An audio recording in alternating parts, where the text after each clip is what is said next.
Tiba-tiba hilang aja beritanya Pak. Dia kira tugas dia selesai karena dia menganggap sudah membunuh Nabi Isa. Ternyata belum. Dapat kabar lah dia belum. Hilanglah riwayat tentang itu. Baru muncul kemudian riwayat Imam Muslim, Tamim Ad-Dari. Dia ini pelaut. Jadi pelaut di zaman Rasulullah. Ini ada beberapa sahabat, salah satunya Tamim Ad-Dari. Tamim Ad-Dari bercerita bahwa beliau terdampar di satu pulau dan ketemu sosok berbulu. Nah, maksudnya pendek, berbulu, keker gitu. Dan dia sedang dirantai. Ada makhluk namanya Jasasah yang membawa dia. Jasasah ini binatang melata yang kemudian ngajak dia ketemu. Dilaporkanlah pengalaman itu kepada Nabi dan Nabi membenarkan itulah si Dajjal. Dan di riwayat-riwayat yang lain, memang sahabat-sahabat tertentu dikirim oleh Rasulullah ke pulau tersebut. Cuma riwayatnya tidak sampai derajat sahih ya. Jadi sahabat-sahabat yang diutus melihat itu.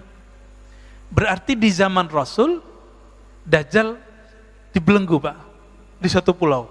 Di mana pulaunya? Bukan di segitiga Bermuda Pak.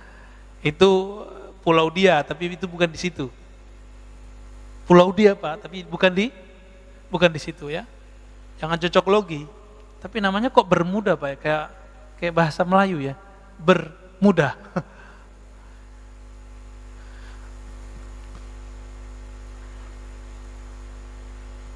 Kita masuk ke hadis Abu Daud ya. Hadis Abu Daud judul babnya Khurujud Dajjal, keluarnya Dajjal. Ini Huzaifah Al-Yamani dan Abu Mas'ud Al-Badri, bukan Ibnu Mas'ud ya. Apa kata beliau? Ijtama'a Hudzaifah wa Mas'ud faqala Hudzaifah berkata, la ana bima ma'ad Dajjal a'lamu minhu. Saya lebih mengerti persoalan Dajjal daripada Abu Mas'ud. Nah, ini dalil boleh ngomong saya tahu dalam bab keilmuan untuk membagi keilmuan, bukan untuk gagah-gagahan. Tapi ini sambil candaan nih, Hudzaifah ini sambil candaan sama dia. Oh, aku lebih tahu dari dia gitu. Bukan bilang, saya lebih mengerti daripada kamu boleh ngomong gitu ya. Jangan ngambil lapak saya, enggak begitu Pak ya. Kan ada juga yang dai begitu ya, enggak mau diambil lapaknya. Emang lapak ini milik dia.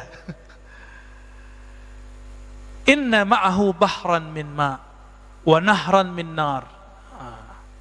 Sesungguhnya Dajjal itu mempunyai lautan air dan nahran min nar dan sungai api. Ini maksudnya apa ya? Nanti kita coba lihat. Falladzi tarawna annahu min nar ma'un. Yang kamu lihat itu adalah api, hakikatnya adalah air.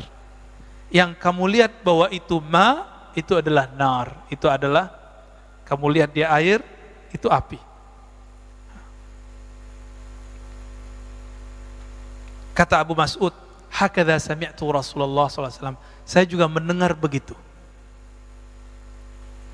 Nah, ini penciriannya. Berarti Dajjal ini pembohong nggak? Airnya api, apinya air. Ini baru simbol.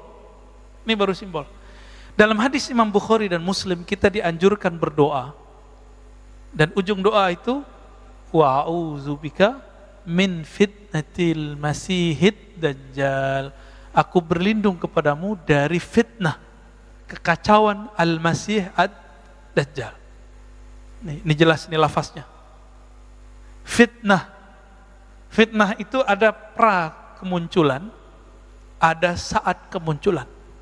Masih ingat tadi saya menyebutkan 40 hari Nabi Musa, dia sanggup menyesatkan Bani Israel padahal ada Nabi Harun, ada Nabi Yusha. Tapi sanggup dia kemudian menyesatkannya. Karena kesaktian dia itu tidak ada pada Nabi Harun. Nabi Harun bukan bertingkah sakti, tapi dia nggak diberi kelebihan itu. Nabi Musa pun tidak boleh mengeksekusi Samiri, Dajjal. Lalu di akhir zaman Nabi mengatakan, berlindunglah kamu dari fitnah Masih Dajjal. Karena itu lama Pak.